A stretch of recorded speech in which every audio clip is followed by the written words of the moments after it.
If you're a fan of the Game Boy aesthetic, or an action roguelike, or a twin-stick shooter, then Slimekeep may well be your new best friend game to pick up. It's made by Ben Bonk, who has turned into a game developer and has been working for this game for the last few years. And it's a procedurally generated, fast-paced roguelike, which sees you and your pet slime going out to try and defeat the evil Slime King. This happens over the course of 16 days, where you will make key decisions on what you're going to do with the enemies that you're going out to harvest or kill. You can either kill them by shooting them or setting your pet slime on them through either automated or manual controls. Or you can flip to your battery-operated hoover to suck up the slimes and then deposit them in your slime farm and farm them into resource points that can then upgrade your pet slime. The difference, though, is that if you kill the slimes, you then gain coins, which you can then use to spend on upgrades to unlocking more powerful guns or more ammos or additional perks for you and yourself. And so this entire game is like a which route do I want to take, or how far do I want to go down one version versus the other. Both sides of the coin are very viable. They just mean that you have to play slightly differently.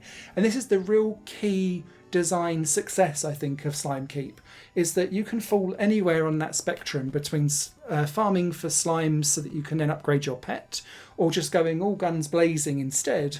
And both are potentially very successful depending on your skill level and how well you can go about action rogueliking. So, how does this translate in a moment-to-moment piece of gameplay? Well, you wake up at home at the beginning of each day, and the game is limited to 16 days to defeat the evil Slime King. And how far you progress in a day is entirely up to you, which means that any bosses that you've got along the way are totally optional. But you can also pay the toll to the ferryman to then go to the boss at any point during those 16 days. So you can technically go on day one. You'll probably get absolutely mauled, but you can, in theory, go and do it. What this means is you're in control of your own destiny every step of the way. And then as you go through these procedurally generated maze-like rooms, which have got a fog of war to them, so that once you're in them, you can then see them for the rest of that day, but you don't get to see what's in them until you enter. There'll then either be some shops or some upgrade paths or some treasure chests to find. But the vast majority of the rooms will have slimes in. There's loads of different variety of slimes, and there's a Slimepedia that you can kind of collect to see all the different varieties. But you will then decide whether or not you're going to use the WASD and mouse controls, because there's no controller controls yet in Slimekeep, and it's one of my very few negatives so far, as coming from a console and a controller person that does twin-stick shooting on controls all the time. I did thumb and finger it my way through this game sometimes. But you can choose as to whether or not you're going to shoot to kill, or whether or not you're going to whip out your hoover and then try and keep the monster within the range of the suction to then fill up a meter. And once that meter is filled up, you'll then go into a let going timing event of like a bar that goes up and down, so that you have to press the right time or let go of the mouse button at the right time to then capture the slime.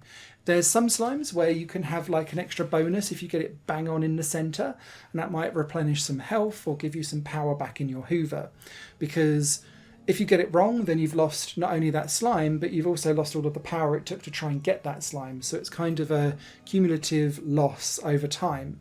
And then if you need to replenish your battery, which you'll have to do very often, it costs dosh, which you can then get at your computer at home for an overnight delivery. Or you might be able to get it from some of the shops or some of the drops that happen from some of the enemies along the way.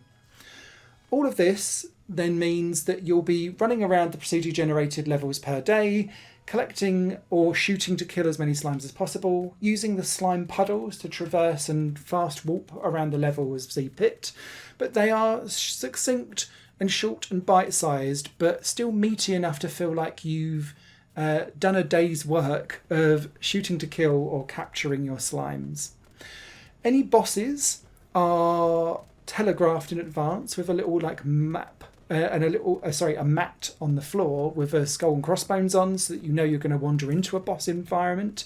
But because the bosses are all optional, as I started to do, I started to avoid them, because the bosses are like 3 times harder than anything else in the game whatsoever, because they've got an absolute mammoth health bar, but also they go through various rotations and like phases where it's not just them usually firing out all kinds of weird and wonderful things at you.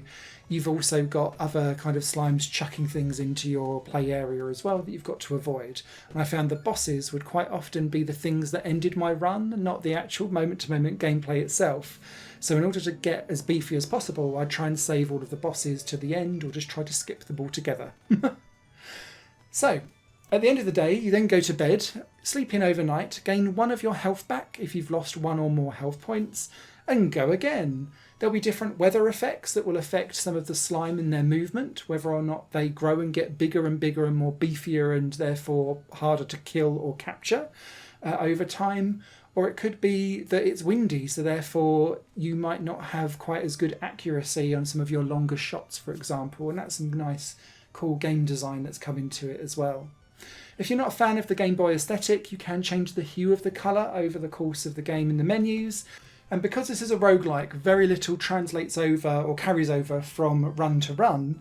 The only thing that does carry over is there's a kind of shop guy that will let you unlock for a cost new weapons that get added into future runs RNG for appearing in shops.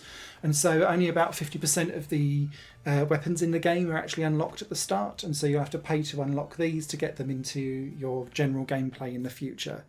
But yeah, be prepared that you're going to need to be very good at this game to get to the end and see it. And if you struggle with nothing carrying over between roguelike runs, perhaps roguelikes aren't for you, because Slimekeep is very traditional in that sense.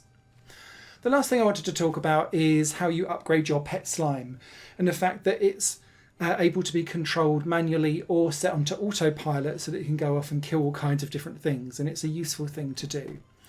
All of the slimes that you capture are kind of filtered into 5 different types of slime, and they then will build up points that you can then unlock on your slime pet skill tree. There are 2 different types of skill trees. One's for just general things, such as increasing melee attack damage, or maybe setting off a smoke bomb to distract slimes, or sometimes when there's a ranged slime, they won't just aim for you, they'll sometimes aim for the pet slime instead. There's all different kind of things that you can unlock, but there's always a choice for the first 2 tiers as you go up a specific upgrade tree. There's then a special move section, which I didn't really dive too much into because I kept forgetting the special move was there. And so with this, it's things like increasing the amount of bullets that are on screen at one time, or the firing rate during your special move kind of bullet hell runtime section. And so don't forget about that, because I did, and it's probably cost me some problems trying to get to the end of Slimekeep. I have to say that this game was incredibly playable and very easy to just lose time with, because each run felt different and unique. I kept discovering new things whenever I was playing through different runs, and there were some things that I didn't discover until like run 15 or 20 that I'd just not seen before or set up before.